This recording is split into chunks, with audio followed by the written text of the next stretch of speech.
Good day, good morning, and good evening, Commanders. What ranked map do you dislike the most? The vast majority of players would say Urban Frontlines. This urban map with scuffed LOS spots is really annoying to fight on. I agree, but what if there was a way to win every game on Urban Frontlines? Well, you came to the right place. As always, I'll be covering the better side first. So, Urban Frontlines has been in the game for a while now, and after lots of speculation from the community, well, debates and stuff, this has been marked as the better side, which I agree with. I definitely agree with the fact that this is the better side. Now, why exactly is it the better side? Well, this side that we're on, blue side here, gets these gets these four buildings here, gets this high rise here, gets a block of high rises here, and plays very nicely over here, and gets these high rises as well. So you can already kind of see what advantage blue has here on Urban Frontlines. However, what most people do on Urban Frontlines is they fight for the middle, which is, yes, like the idea is correct. The middle is supposed to be taken, but we're not just gonna target the middle because targeting the middle itself is not enough. You do not want to, because if you take a look, Charlie is a one pointer.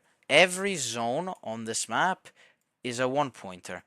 So taking Charlie just by itself is basically voluntarily going for a 40-minute game, which is just, I mean, I don't like to play 40-minute games, to be honest with you. I really don't. I can if I want to, I can force them if I need to, but I just prefer not to play 40-minute games because it's just not fun. I don't see the point in playing a game for 40 minutes, honestly. So, the idea for Urban Frontlines is you might have seen people go for flank attacks, like straight up go for alpha, go down here, and go to echo as well down this long road. And those are all good and correct ideas. However, you do not want to stack half of your army on alpha or echo. Half of your army wants to be stacked around Charlie, and specifically on the right side of Charlie. This is what you're going to play for. This is what you're going to play for. On two ways, which we analyzed yesterday, we specified that a field next to the middle point Charlie on two ways, if you recall, dictated the middle play. In the same way that it works that way on two ways, it works here as well. This, well, it's not a field, is it? But like this area of the map dictates who holds the middle. Simple as that. Now, why is that? Well, if you take a look at this high rise here, this high rise overlooks literally the entire back line of the enemy.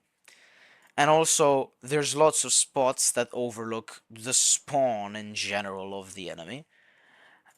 And you can enact the things that we love here the most, which is vertical and horizontal defenses.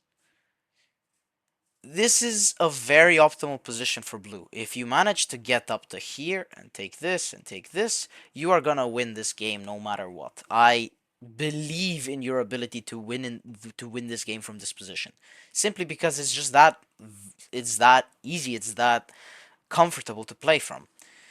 It really is that way. You also have to keep in mind there's these trains here, so they cut off LOS a bit. So you have to keep in mind that some LOS spots are a bit, you know, um, not the best. If you take a look, you see the train cuts off vision. So you need to play from like here. You need to play from like here as well. You need to try and see what you can spot. But obviously, like we said, this high rise over here cuts off literally and absolutely everything and the entire opponent's backline. Imagine trying to play as the red side here. Imagine trying to play with your tanks around here. Let's say you you pushed him out of here and he needs to push up infantry back and he needs to justify them with tanks. Like we said in every video, you need a unit to justify. You need something to justify something else. Let's say there's tanks here. Imagine these tanks constantly getting sniped by an ATGM from this high rise. That will absolutely infuriate your opponent. It's really uncomfortable getting shot at by ATGMs. You don't even know where they are. You can't even see them.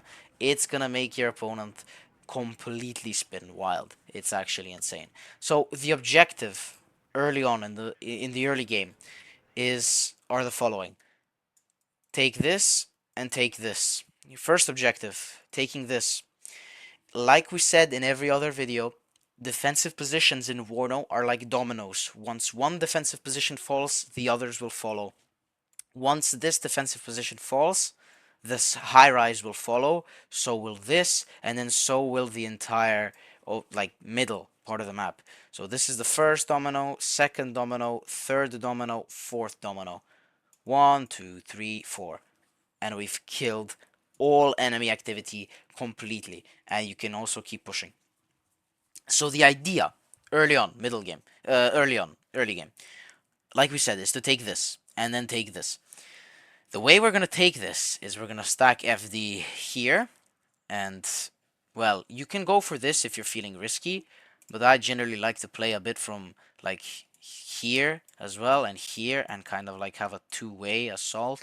If you know your opponent is going to stack these high rises, don't play here, because then you're going to be the one that's getting shot at from two sides, and you don't want that. Again, like we said in previous videos, there's factors to every fight which make you win which make you win all of your fights. So there's things that influence who wins fights. That's how I win all of my fights that I take. All of my 8 GM duels, all of my tank fights, every infantry fight that I take, I win them all because I influence the factors that influence the fights, the results. Okay. So, we stack FD here, we stack FD here if our enemy doesn't stack this. But like 99% of the time, they do. So we're just gonna stack here if you're feeling risky, but stack this definitely. Have a recon helicopter justify pushing up that hard, and then have fire support, recon fire support, or any type of fire support behind it, preferably recon, so that you can win the duel early, because it's all about who wins it early. From that, you can snowball, especially as a 40-minute division. Imagine if you're playing a 40-minute division, but you win the opener in 5 minutes. Then you're golden, because your division is meant to play it slow from the start and be at the disadvantage at the start, and then absolutely steamroll in the next, like in the end game. But if you take that and flip it around, you're now winning in the early game and you're winning in the late game. That's how you want to play this. So if you win this early duel and you drive the enemy out of here, you yourself can push up. Once this has fallen, the high rise is next. You're going to have fire support down this road, fire support down this road. We're going to shoot at any ATGM that's in this building. We're going to have recon, FD, or any type of FD in this building pushing up to take the high rise. You've taken the high rise, you've taken this position. It's approximately 2 or 3 minutes have passed. Let's say 2.5 minutes have passed. What now? Now, at the 3 minute mark, 2.5 minute mark, your main force is arriving. Your main force is gonna stack either this road or this road. You choose. You can play however you want to play. The idea, in any case, is to, from these positions, rotate to the left and also have an attack go up to the right. Now the main attack, the main force, will be rotating to the left. But any units that you can spare to lurk in the back line have to lurk. You need to learn to lurk in this game. You need to constantly, wherever you see an opportunity to just drive down the enemy line and cause problems, take it, always. It doesn't have to be an expensive unit. Like, I mean, I obviously don't mean send a 2A4 down this road and then lose it instantly to a MiG-27 that's just gonna come around and kill you. I don't mean that. Don't do that. But send, like, I mean, as 4E here, we have lots of options. We have a 55-point M113 CNV that we can send. We have a YPR that costs 45 points. Literally any of these things. Or you can even send an M113 Verkener. This one with a 50 cal. Not the genie. I mean, you can send the genie as well, but you know. So there's a lot of options, and as different divisions, like so let's say as pack divisions, you have BRDMs, you have BRM1Ks, you have SPWs, you have literally anything you can find. You can also send BMP1s, you can send BMP2s if you can spare them, you can send BMDs, you can send UAZ ATGMs, Concourses, anything, just to go and cause some problems. It doesn't have to be expensive. Just go cause some problems in the back line. It's very demoralizing. This game is not about winning the. I mean, it is about winning the fights and the positioning as well. But it's not exactly all of that. It's also completely demoralizing your opponent, like making him think that there's so many problems on the map when there's not that many problems actually. Like make him think, oh my god, he's in my back line. Oh my god, he's taking this. Oh my god, he's pushing this. He's pushing me out of Charlie. And this already in his head is like, oh my god, I've already lost the game. What do I do now? And then they're on the verge of surrender, then they surrender. But so it's all about demoralizing your opponent and also winning your trades and positioning. All right. So we've taken the high rise, we've taken this. We're now pushing, we're lurking down here with a cheap unit, and our main force is rotating to this side. Congratulations, you've made it to the, let's call it the early middle game. The enemy in this situation is probably pushing this because if you're stacking this hard, the enemy is probably gonna push into here. Like in most of my games, my enemy pushes deep into Foxtrot, and then they kind of die because you just go around them and encircle them. And then your entire enemy is just trapped in your back zone, which you will deal with eventually. It's not like they can send units to hell. It's not like they can send units to. My bad. It's not like they can send units to reinforce them. You've already taken this. So, if your enemy is pushing to Foxtrot, no need to worry. Take it slow. Take Alpha. Take Alpha. Take this. Rotate like this, take this, secure it, and then slowly grind them out of Foxtrot. You'll kill them eventually. So no need to worry. Alpha deployment. I usually like to have an FD unit go up to here and then push forward. If enemies usually love to put BRDM concourses or any type of ATGM here, thinking, oh, it's gonna stop, it's gonna stop. It's not gonna stop anything. Like if I have like an M113 CNV going down this road, all I need to do to win against that BRDM or any type of other ATGM is just move to the left and hug this forest, then push you, and then my autocannon will kill you. So there's realistically no hope. And also I'll have a KCT there push up if it's like a more armored. Like say, let's say it's a Bradley, I'll have a KCT Verkener going and pushing up. KCT Verkener also going to here. If you can push all the way because remember we always have a recon helicopter that will completely spot all of Alpha. If you can get away with just driving all the way up to Alpha, do it. If you cannot, unload early, bring up M113s or any type of fire support. Any type of fire support, kick them out of this, what they've taken, kick them out, take this position. Alpha is now yours. Pick up all of your fire support and keep going. You're just gonna keep going to Bravo, you're gonna kill Bravo, you're gonna kill Alpha, and then it looks bad for your enemy, who is, mind you, focused on Foxtrot.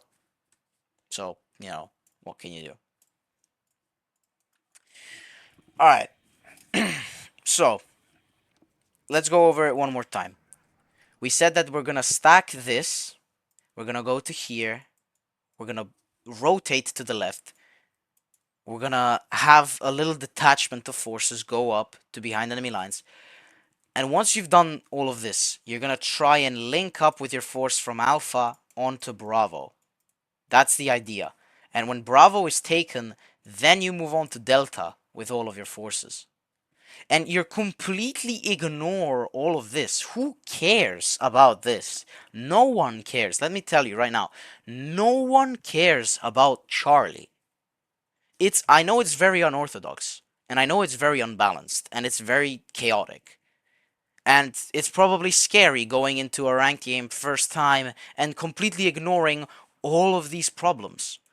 But please just trust me when I tell you this, is that this can be completely ignored.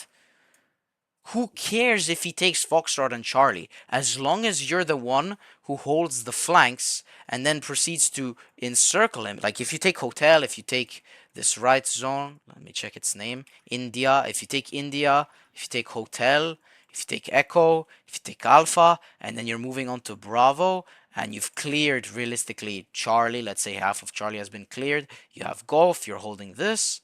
You've taken Bravo, push up. You're at the point advantage. The only zones that your enemy could have are probably Charlie, Foxtrot, and Delta. Whereas you have everything else. You're at the point advantage. And then, while your opponent is spending valuable resources trying to kick you out of these zones, you're gradually kicking him out of Foxtrot and Charlie with your fire support that's already up here. So you have units here, here, here, up here, maybe up here. And any unit that you spot like in these places, any units that you spot, you can always use your fire support to kill them. They're completely encircled. You have units here, here, here. You have units all around them. You just box them in and then you kill them off. You kill them all, and you win. That's how you want to play this. So the mistake everyone makes is that they stack Charlie so hard, and then there's this very big and wide fight for Charlie that takes 40 minutes. No one's enjoying it. This is why this map is not fun for anyone, because it's so urban, and it's always a 40-minute game, and so on and so forth. I can show you replays where I've defeated VDV and airborne divisions on Urban Frontlines as mechanized ones. In the span of 4 or 5 minutes, I get them to surrender. Simply because I completely ignore all of the stuff that they're doing in the middle and just go around them. And who cares? Let them in. All right, let them in. All right, here I'll open the door for you. Here, I'm opening the door. Come in. Dinner is ready. Dinner is ready. Take Foxtrot, take Charlie. I don't care. I'm gonna go around you, I'm gonna encircle you, and then I'm gonna bring up a million infantry, whatever, infantry fighting vehicles, IFVs, any type of infantry, and I'm gonna kick you out eventually. I'm gonna have fire support, I'm just gonna kick you out eventually. I don't care. You can stay there as long as you want. I'm gonna go around you. I'm gonna take all of your points around you. I'm gonna sit there, and then I'm gonna kill you later. When I find it appropriate to completely decimate you here, I will do it. So that's the biggest problem people have on Urban Frontlines, is that they think the fight is for Charlie, when realistically, who cares? Who cares about Charlie? I just go, excuse me, I just go around. And then you win. It's as simple as that. So that was the better side of Urban Frontlines. Thank you so much for watching. Tomorrow I'll analyze the better side of Urban Frontlines. Until then, you can watch some of my other videos that cover different maps. Until next time, Commander.